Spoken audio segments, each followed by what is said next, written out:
Wow, what a crap intro after the brilliant one last year. Anyway, hello everyone, welcome back to the complete guide. We're going to go straight into a quick race, 1 player, 5 laps, and we're going to choose Eddie Irvine at Australia. And we're going to start in 12th place. But thankfully, bad intros do not make a game because this is an absolute cracker.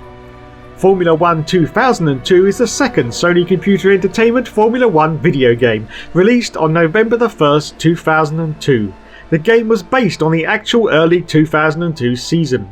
The game includes the new Hockenheim circuit, the revised Nürburgring track, and the Renault and Toyota teams. It was originally planned to be released in mid-2002, but was delayed until November due to avoid clashing with the release of EA Sports F1 2002 in June. This game made the in-game debut of James Allen, who had taken over the commentary duties from Murray Walker on the ITV coverage.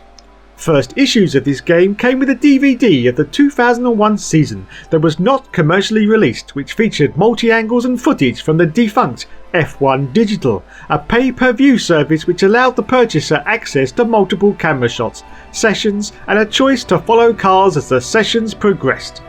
This was the first ever Formula 1 game featuring the launch control, despite the system being introduced prior to the 2001 Spanish Grand Prix. Okay, so let's get the basics out of the way first. Yes, once again, you cannot play as yourself, you have to play as one of the drivers. And also, there is no career mode in this game. No, it's just a championship season until the end and then it all starts again. Now let's get on to some of the problems with this game. Unfortunately, down the straights you seem to be able to have a sort of turbo boost speed, but when you come into the corners the cars seem to be able to overtake you. Also, sadly, once again on the shorter races, none of the AI cars actually come in for a pit stop. The only time they pit is on a full race distance, but at least this time they do make 2 stops in the race, unlike Formula 1 2001 where they only made 1 stop basically at the halfway point. They do actually make 2 stops now in the race. Let's go on to the driving views. This is the standard T-Cam view, as you can see, the default view that comes with the game. And now we're going to move on to the beautiful, glorious cockpit view. As you can see, for the first time in the Sony Liverpool series we get a beautiful cockpit view, as you can see. And of course the final view I think is going to be the chase view from behind the car, which also happens to be quite spectacular, and there is a rather good effect where as you start to brake into the corners there is this sort of zoom where you actually zoom in closer to the car. And finally, although it was promised in Formula 1 2001 but it never actually materialised, we have mid-game saves, so you can actually save your game off halfway through the race. But unfortunately this seemed to be very buggy and glitchy, and 9 times out of 10 when you rejoin the Grand Prix you'd find that half the cars had actually retired from the field. As you can see, we're just doing the podium celebrations here, and this was the first game where they actually laser scanned the drivers' faces to make them look more realistic on the podium celebrations. Yeah, okay, well there's Eddie Irvine. He looks quite Eddie Irvine-ish. But as for the others, I'm not quite sure. Anyway, on to the arcade mode now, which did feature Murray Walker. This was Walker's last Formula 1 game appearance until he performed introductory voiceover on the F1 Classics mode in Codemasters F1 2013. Cleverly using sound bites from F1 97, 98, 99 and 2000, they managed to put together a best of Murray Walker moments. Which one's your favourite?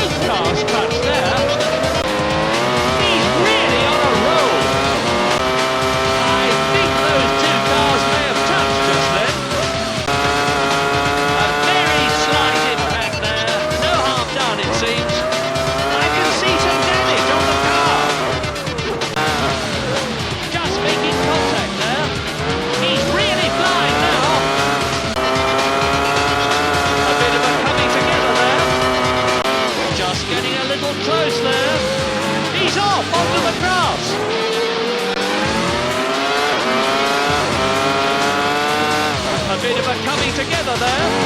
He's on the grass. He skidded off the tarmac into the kitty litter.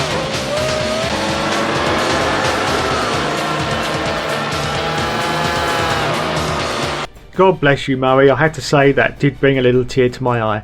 Anyway, let's have a look at some of the other things. We've got credits, we've got the safety car mode, and we've got a gallery of pictures from the game. Of course, they're all not unlocked because I actually removed the memory card before I even start any of these games. So we've got arcade, time attack, simulation, and spectator mode. Yes, there is a full spectator mode in this game. Let's go to options now. We've got controller options, we've got display options, audio options, the standard things that you would have in a Formula 1 game. Let's go to the game options now. You can have the race distance. Let's have a look and see how adjustable that is. Well, as you can see, it's default on 25%, but you can have a 10% race, 25% race, a 50% race, or 100% race distance. Let's move on to preferences now, and here is the rev counter. You can have it at the default, a sim style or an arcade style rev counter. You can have the speedometer in kilometers an hour or miles per hour. You can have the circuit map on or off. You can have the corner markers on or off, and the gearbox as semi-automatic or automatic, and you can have the controller priority as USB or controller. You can also have the spectator as digital or terrestrial, and you can have the weather at forecast, sunny, light rain, or heavy rain. Okay, on to the difficulty now. As you can see, in rookie, every option is available. In semi-pro, not every option is available. And in pro mode, as you can see, the ABS brakes are locked into the off position, and there is no cheat available that can help you in this game. So let's go on now to the World Championship. Of course, this is what we're waiting for. And we're going to go now to the hot seat, one of the modes that was almost completely forgotten about in this game. We're going to go for 4 players. A lot of people thought that this was just a 4-player multi-tap game, but no, you could actually play this mode as a single player. So I'm going to select the Ferrari. I've got to select Michael Schumacher and Rubens Barrichello as our first 2 players, and then we're going to select from Jordan. We're going to have, I think it's Giancarlo Fisichella, yes it is, and Takuma Sato, I do believe, is going to be the other driver. Yes, there we go. So into hot seat.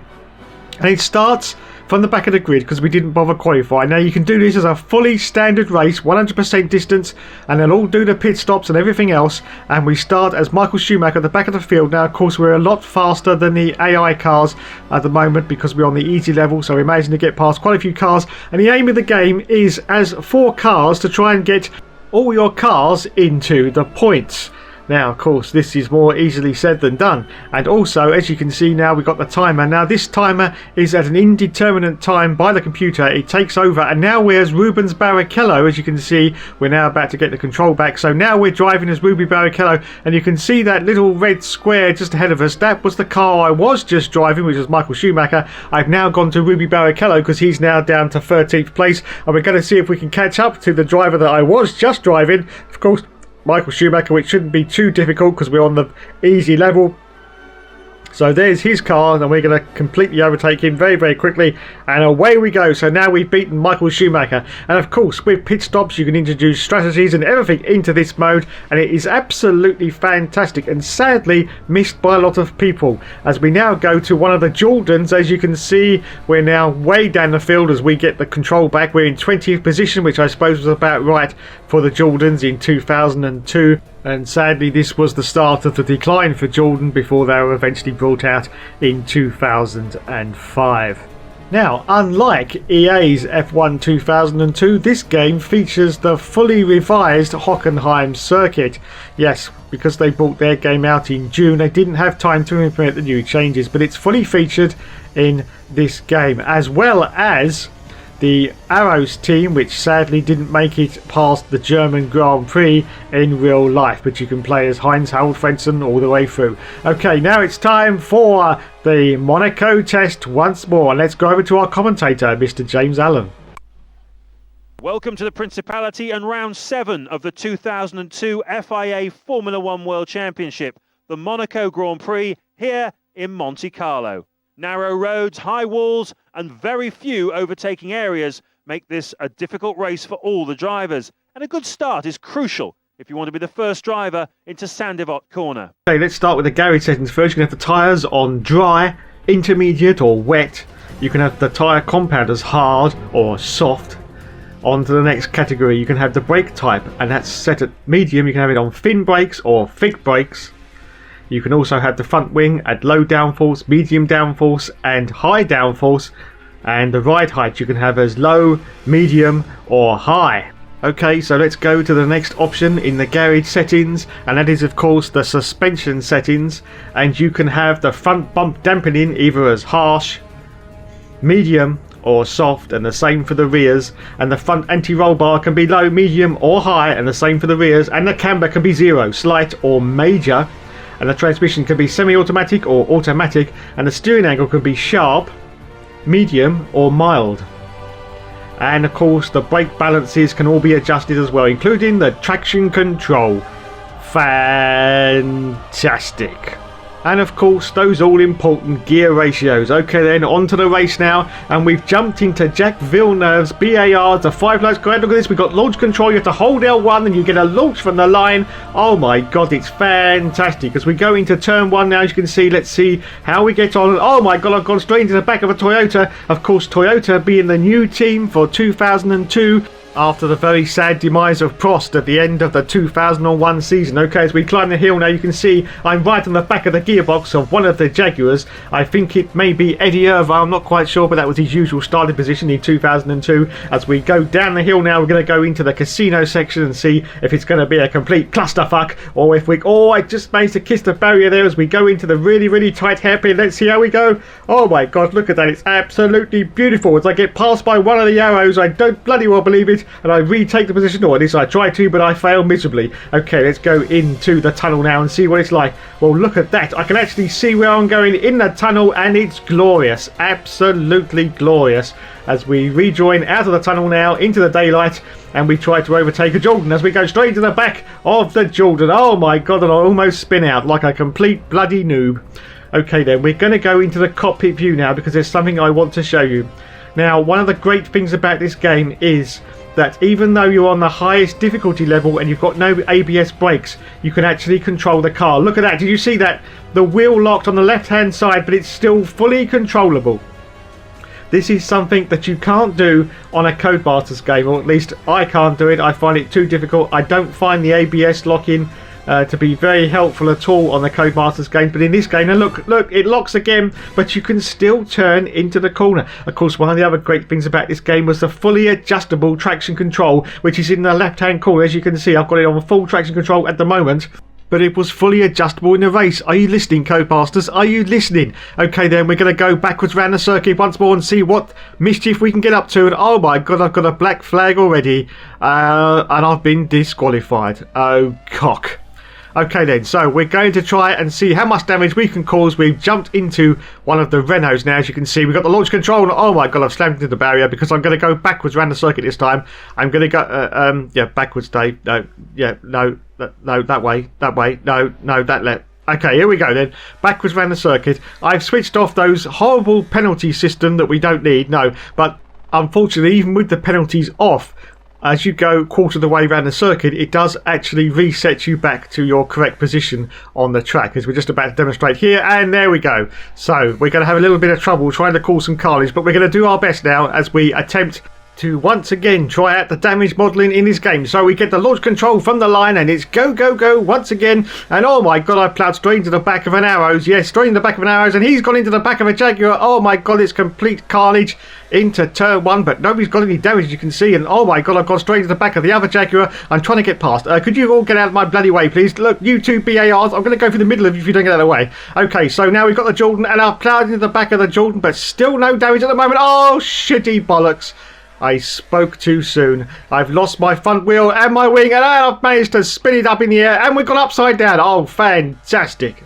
Okay, time for attempt number 3 in our Dave Does Destruction Derby series, and it's away we go. And as you can see, another beautiful launch from the line, using the launch control, of course, and we go ploughing into turn 1. Oh my god, steaming into turn 1. We've hit a load of cars, but once again, there's no damage. And that Sauber seems to be dancing from left to right as we switch now to the cockpit view, now the outside view. And oh god, I've ploughed the back of a Jordan. It's calamitous scenes once again at the Monaco Grand Prix at Monaco, and we're going down the hill now. Oh my god, I might even forget to brake as we go down the hill, and oh god, yes, I did forget to brake, and look at this, I've lost the front wing now. Unbelievable scenes, and oh my god, the car is driving like a skateboard now. Yes, it's driving like a skateboard. We're spinning from side to side, but we're going to continue on going now. We're going to continue on going as we go through the tunnel section, as you can see, a little bit further into the lap. And oh my god, oh shit, now I've ripped off the 2 right wheels. But unfortunately, unlike the EA games, I have actually retired from that. Okay, attempt number 4. I'm sure I'm going to do a lot better. Here we go, launch control from the line, as you can see. Going to turn 1 now. I forget once again to hit the brake pedal and I go steaming into the back of an Arrows, which goes steaming into the back of one of the Jaguars. Okay, I'm coming through, lads. Coming through. Yeah, get out of my way, please. Get out of my way. Yeah, and you, Sauber. Okay, we're climbing up the hill now. We've got a Jordan. Yes, get past the Jordan. And I smack straight into the back of the other Sauber. And I've hit the wall on the right-hand side. So we come down a hill and I may accidentally forget to brake once again as we go steaming. Oh my god, yeah, straight to the back of the Sauber. The front wing has now gone once again.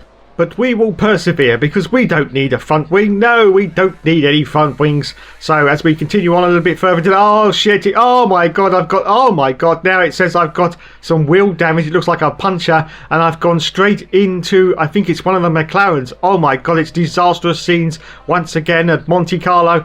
And we seem to be stuck together, I do believe. Oh, he can't get free, so I'm going to go into reverse now and see if... Oh my god, I've gone straight into the back of my teammate.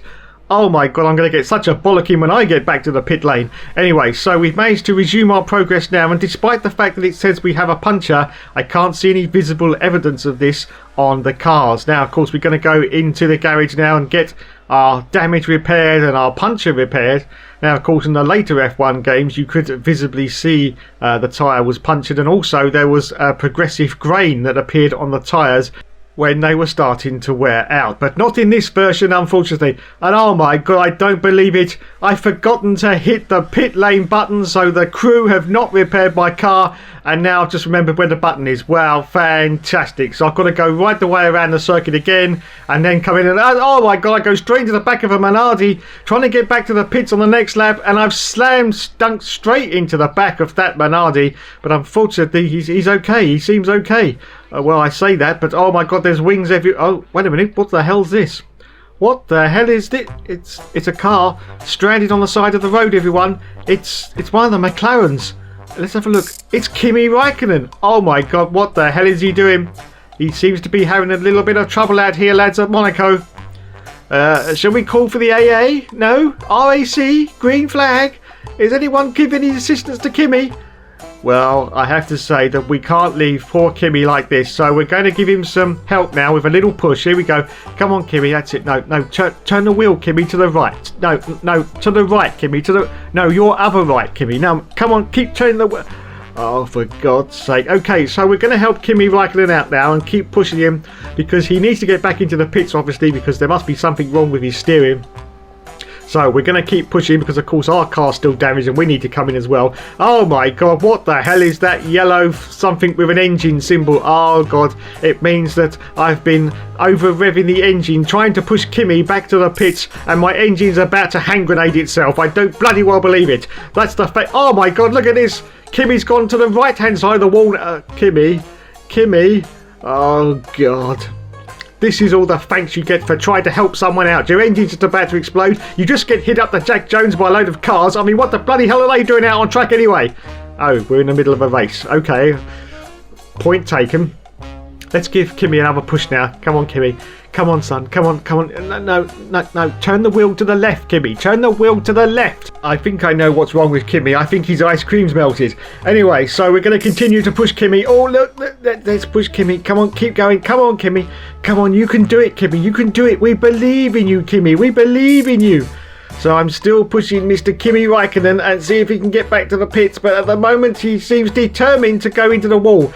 And so I'm going to give him one more push now. I've backed up a little bit. Here we go. One big hard push to try and get Kimi round the corner because the pit lane is, well, it's just round there. It's just over there a little bit. So here we go. Keep pushing now. Keep pushing. And yes, he's still hugging the wall. But look at the cars going past. Hopefully we won't have another accident.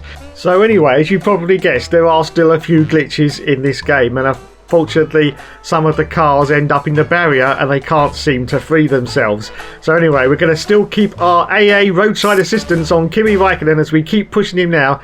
There's not much longer before we get into the pits. He's just got to go around this corner here. Look at, oh my god, look at that. He's off like a rocket ship now, straight into the pit lane, and we come in as well to repair our damage because we've got no front wings. So Kimi comes in and now we come in as well. We can't actually see the car because we're behind. Here we go now into the pit lane. Look at the lads there. They're going to do everything that is needed on the car. We're going to have a new front wing put on. We've got the fuel, and oh my god, that bloke's just stroked the front of my car. I have no idea why he's done that, but he has, and they've just changed the top. This seems to be an extraordinarily long pit stop. I don't know, but here we go then, and we crawl out of the pit lane at about 2 miles an hour and rejoin the field. Well, I've just put the timer on that pit stop, and it was 38 seconds. Yes, 38 seconds. Wow. Okay then, so out we go. As you can see, we've still got some engine damage as we rejoin the field, and we come out of the tunnel a bit further into the lap, and oh my golly good gold, I smacked straight into a McLaren, and I'm now sideways, and I'm stuck on the side, but it's okay. I'm starting to come back down again. Oh god, in real trouble now. I think the air freshener's fallen off, and oh my god, it's the McLaren again. Oh no, it's not Kimi, is it? It's not Kimi. Oh my god, it is. It's Kimi Raikkonen once more, and he's stuck into the barrier once again. Oh, for fuck's sake. And as you can also see, the cars are now steaming into the rest of them. As you can see, we've got a right traffic jam now of cars. Oh, this is no good. We're going to have to try and clear these cars. Look at the replay. Look at the cars now steaming into each other. There's loads of them. But we can't put up with this. We've got to try and clear this backlog. So I'm going to try and reverse down the circuit, as you can see. Let's see if we can clear the cars now. Oh my god. Did you look at that? Let's go to the judges. All the L's. Lifeless, lackluster. Well, that's outrageous. I gave it my best shot, and as you can see, I've now lost my rear wing as I go straight into a Minardi, and I've bloody well retired. So in summary, is this game worth buying? Well, I have to say yes, yes, and yes. Now, unfortunately, it's very, very difficult to get hold of these days due to the fact that they didn't actually press that many copies. You can still pick it up if you're very, very quick at your local eBay or Amazon, but you have to be quick because there are, as I say, very few copies about. This, of course, was one of the pinnacles of the PlayStation 2 era for Formula 1 games.